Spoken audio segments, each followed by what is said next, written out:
இப்போ street டாக்ஸோடைய issue தான் பரவலாக பேசப்பட்டிருக்கு. பட் இது குறித்து சட்டம் அப்படின்னு தெரிஞ்சால் எல்லாருக்கும் தெரிஞ்ச சட்டம் தான், prevention of cruelty against animals.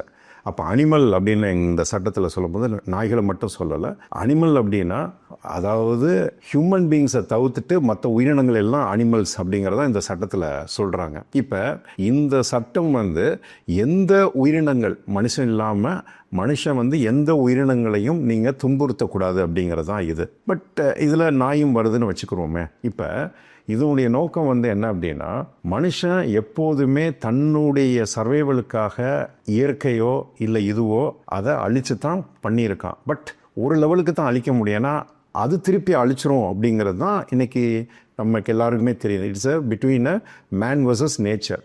இப்போ அதே மாதிரி தான் இந்த அனிமல், நமக்கு தேவைன்னா நாயை வளர்க்கும், நமக்கு அது உதவுறது மாதிரி இருந்துச்சுன்னா வச்சுக்கிடுவோம், இல்லைன்னா அதை விட்டுருவோம். ஒரு காலத்தில் கழுதையை வளர்த்தோம், அன்றைக்கி துவைக்கிற சலவை தொழிலாளிகளுக்கு தேவைப்பட்டுச்சு, என்னது வச்சுருந்தாங்க. இன்றைக்கி கழுதையே இல்லை. அது மாதிரி இந்த நாய்கள் நமக்கு உதவுறது மாதிரி இருந்துச்சுன்னா நம்ம வச்சுருப்போம், இல்லைன்னா வில் பி டிஸ்கார்ட் இட்.